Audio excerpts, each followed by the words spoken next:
Hey nerds, Farmer Jesse here. Welcome to Growers Daily, your daily dose of ecological farming insight. It is Monday, February 16th, 2026, and today we're talking spring broccoli from start to finish and the risks of lawn clippings, because why not?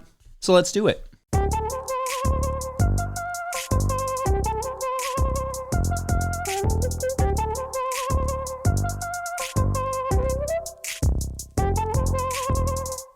All right, happy Monday to everyone. I hope you all had nice Valentine's Day weekends. Ours was great. Saturday, Hannah and I went to an Indian grocery store in Lexington. That's not too far from us. That had an excellent buffet in the back. Shouts to Sai Super Bazaar. And we did watch our soccer game. And around 42 minutes in, I decided it would probably be a nice Valentine's Day gift to just let Liverpool win because, I'm a decent husband and I feel like that was the right thing to do. Anyway, I did also go birding on Friday and Saturday, skipping Sunday for the rain. And I plan, in fact, to go out again today to finish out our backyard bird count. So if you haven't done that yet, today is the day.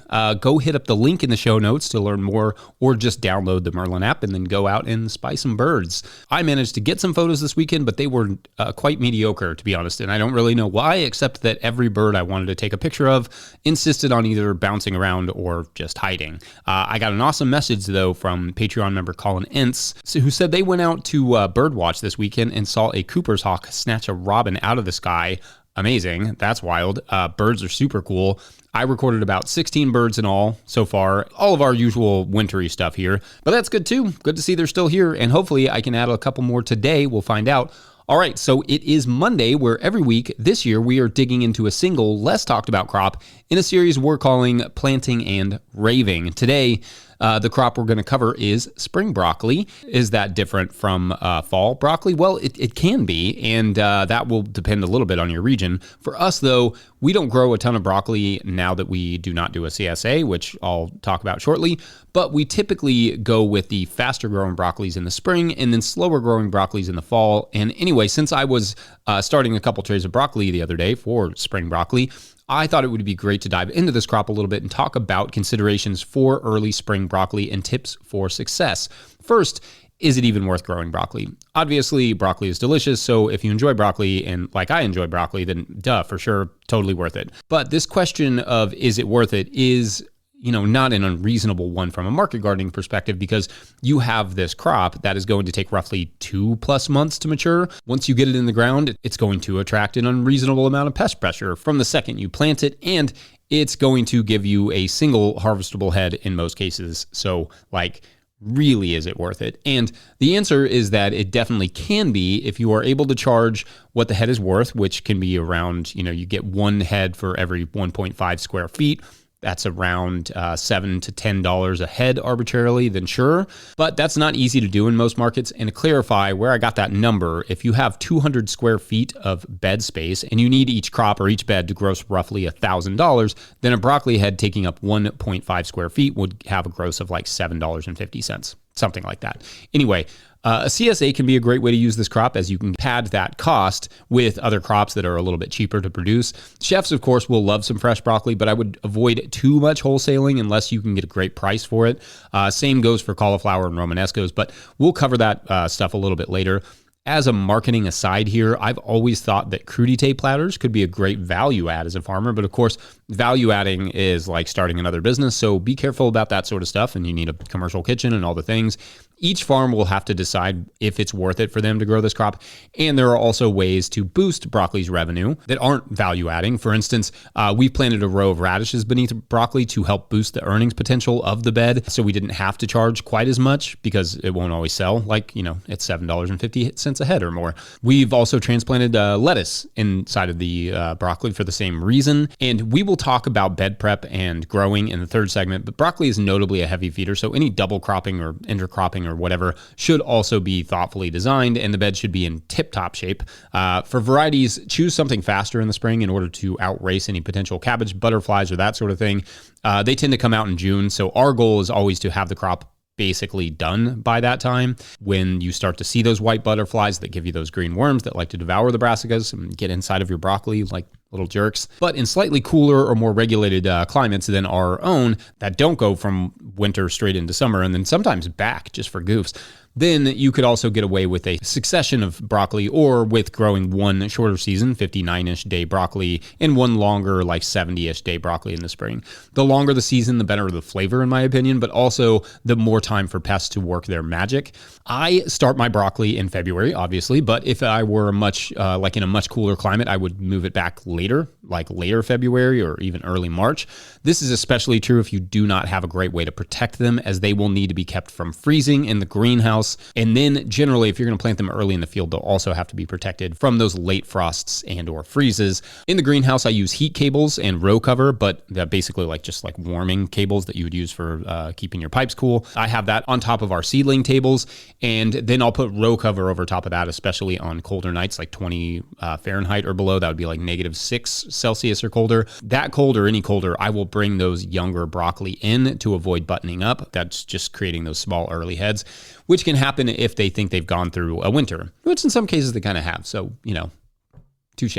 I guess in that way, farming is sort of tricking them. That's the goal. You're trying to trick them into thinking it's just a really long, slow spring. So we start them in 2-inch soil blocks to get them through until we plant them, preferably in April. Now, if they outgrow their soil blocks, which in a warmer year they will, in our greenhouse, we will add a little bit more soil to them. Similar to how we'll do like those soil balls for the peppers or tomatoes, we'll just add a little bit of soil mix. It's pretty fast, and we can do it in just, like a minute. It's not as fast, obviously, as adding like fish hydrolysate, but we'd rather add something to the plant for them, the roots to grow a little bit longer, instead of getting them used to just having this like nice fast burst of nitrogen. We want to get them acclimated to having to harvest some of their own nutrients. And then also, adding more soil mix to the garden is generally a good thing. Oh, and broccolis like it warm for germination in that like 75 to 80 degree range, which would be like 25 to 28 Celsius. They can germinate at lower temps, but like anything, it just takes longer.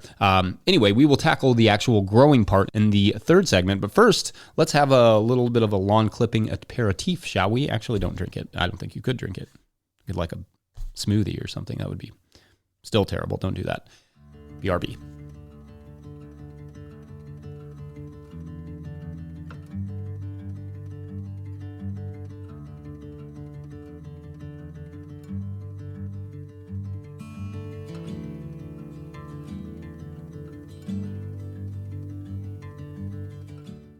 Today's episode is brought to you by Certified Naturally Grown. Certified Naturally Grown is the grassroots certification built by farmers for farmers. C&G gives local growers like you recognition for the commitment of producing food without synthetic chemicals by assuring customers that your practices are verified. C&G's peer review inspection model keeps the cost of certification low while creating opportunities for knowledge sharing amongst a strong, supportive network of like-minded farmers. Apply today to be certified before the season ramps up. Applications processed within 7 days. Learn more at naturallygrown.org. All right, back to the show. If you, the listener or viewer, are enjoying this podcast, getting even a small amount of value from it, consider supporting our work over at patreon.com/no-till-growers.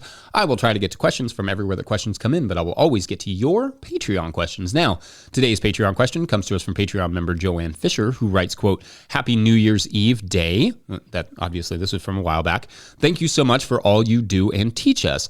We live in Denver and have turned our yard into gardens. I have a compost question about grass clippings. I see all these lawn mowing companies with trailers full of grass going to the dump.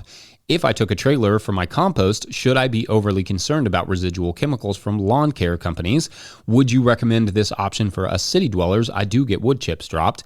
Thank you," end quote. All right, so this is a great question, and it's a little bit of a tough one too, because there are times when the grass clippings from lawn care companies and lawn mowing companies and municipalities will be perfectly fine, and other times when they will be the exact opposite. Part of the reason for that is some of the greatest abuses of chemicals, herbicides, and pesticides occur not from farmers, but from homeowners who don't read or follow the instructions, or frankly don't care and think if a little bit of stuff sprayed on some weeds works, then a lot will work better. So that means they apply more and give heavy concentrations and maybe even just like dump it out on their lawn. A lawn care company may use some herbicides, but they are less likely to over-apply them because, well, it costs more money to apply herbicides and can trickle into their bottom line, so they're less likely to do it. Oftentimes, though, homeowners are likely to just not care as much about those things and apply as much as they can. In my opinion, these chemicals should not be available over the counter like they are. I mean, at all. There are some pretty brutal chemicals permitted for purchase in most states, and including in Colorado, where I can see, like various broadleaf herbicides that, it would harm many of your plants if they came in contact with the lawn clippings. Now, if it were me, and if I had access to like bulk lawn clippings that I didn't know the provenance, but I could compost them well and had no real rush to get them into the garden, I would probably take them. I hate to see organic matter at the dump, even if it's mildly contaminated. And you can always run a bioassay later to assess the remaining potency. That is to say, you can, use that compost, like in trays, and then just observe how well like a certain thing like legumes does when you grow them out of those trays. Over time, these chemicals will break down, especially in compost, but again, emphasis on over time. For some, it can take several months to years, some of these chemicals. That said, if any risk is too much for you, or you don't have a way to compost and cure the material well, I understand and don't blame you for not using them, or at least not using them right around your plants. I mean, if I'm just going to put a button on this one, we have to start thinking more holistically as a culture about this stuff. If we don't want it in our natural systems, and especially if we don't want to eat it, we have to rally together and fight the availability of these sort of chemicals and nip these issues in the bud, so we're not having to weigh the risks later on when we're just like, hey, we shouldn't waste all those grass clippings. We just need like a massive cultural reevaluation of chemical usage in our society. We need policy that supports it, and it's going to require all of us to make that happen. People just need to be okay with some weeds in their lawns and around their houses. They don't hurt anybody. In fact, may even be edible. Anyway, those are my thoughts, and I'll let the comment section do its work. Otherwise, we're going to take a quick break and get back to one of those crops that notably wouldn't love being against some broadleaf herbicides. Not at all. Rock and roll. Yeah, I did that. Be right back. Today's episode is brought to you by Tend. Farming is hard, running it shouldn't be. Meet Tend, the purpose-built platform built by farmers for farmers. Plan your season, map your farm, and track every task from seed to sale. No more spreadsheets, no more guesswork, just smart, seamless workflows. Tend adapts to your farm, 1 acre or 100.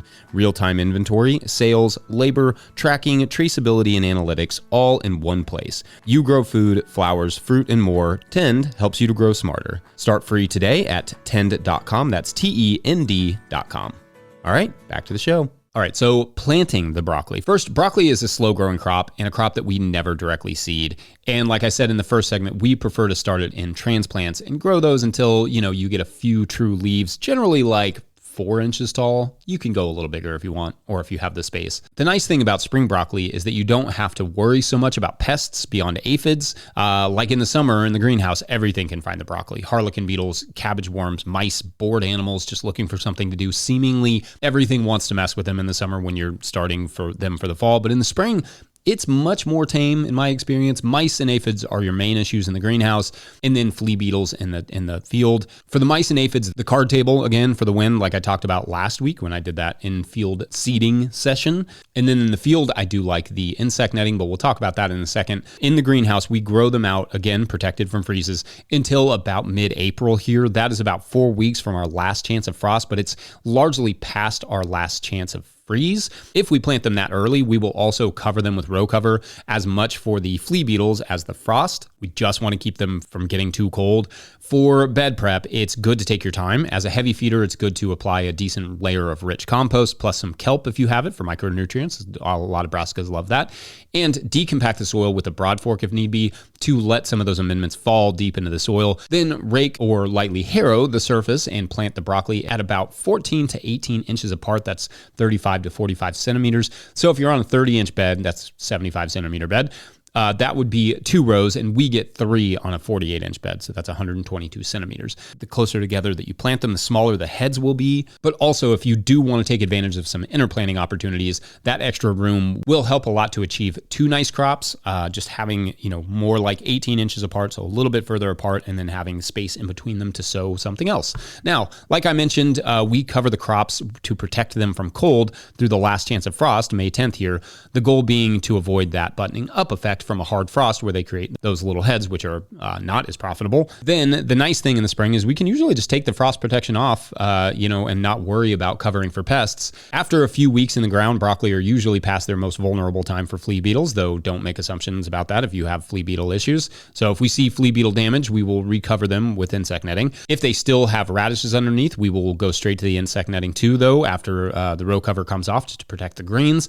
The reason we don't just use the row cover as insect netting is that it just gets too hot, but in a cooler climate or cooler season, it can work too. We don't really use BT very often. That's Bacillus thuringiensis. But if the broccoli is growing slow and the cabbage butterflies are out, we will consider it just to keep those green caterpillars out of the broccoli heads because nobody really wants that. And BT is just a targeted bacterium allowed in organic production. And although we don't usually have problems if we do everything else right, some years it just comes in handy to have it around. Anyway, after that, it's just about letting the broccoli grow. If you want to, you can give them a nice dose of fish hydrolysate right before they head up. Then that, helps to increase the head size.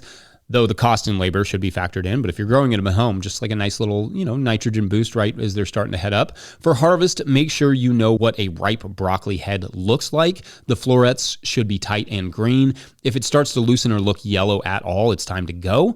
Cut them low on the stem. Also harvest some of those leaves for eating and selling if they look good. They're somewhere in between like a collard and a kale. But only do that after you get the heads because, you don't want to slow down your head production. For harvest them into bins and get them cooled off fast. Broccoli respires like nobody's business and it's eager to compost once it's harvested. It's like, all right, I'm dead. Let's just go. Let's just get to the next stage. So cooling them off will help to slow that process. Then for spring broccoli, sell within the week. Now, some broccoli like Dachicho will continue to make a tiny side shoot, like these little tiny side shoots that you can harvest and bunch together after that main one comes off. But that's rare for most broccolis. Unless you're doing specific sprouting broccolis, you're really only getting one head, per plant. So I recommend cutting the whole plant low on the stalk at harvest and discarding the lower half as you are effectively clearing, i.e. prepping the bed while you harvest for the next crop, and then harvest those into a bin or something that you can pop right into the cooler that is somewhat airtight.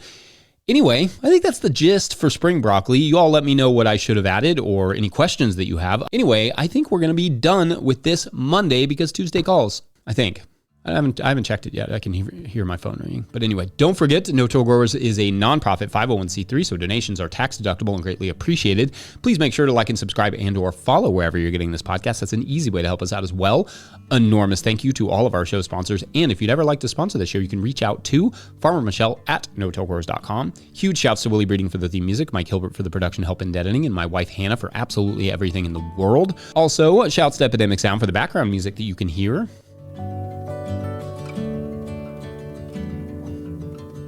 Pick up a hat or a copy of my book, The Living Soil Handbook, at notillgrowers.com to support our work. Big thank you to everyone over at patreon.com/notillgrowers, where at a certain level, or if you just bump up from one level to another, you sign up in the month of February, you'll get a shout out on the show. So big shout outs today to Farmer Friend.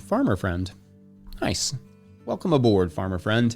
This week's story, should you choose to accept it by signing up or bumping up as a Patreon member, is about a guitarist named James. Now, James used to be in a band for many years, kind of like a metal band, but they kind of, they called themselves bluescore.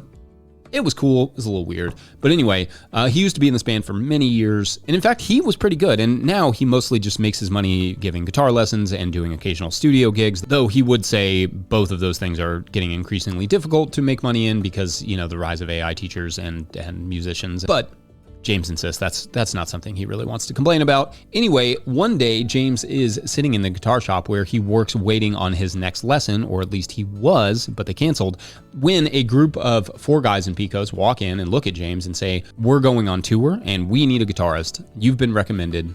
You in?" James has never seen these people before in his life, but something tells him this is no ordinary tour, and that is for tomorrow on Let's Rock. Yeah, we'll roll with that for now, but we'll see. Thanks for watching and or listening. We'll see you tomorrow. Bye.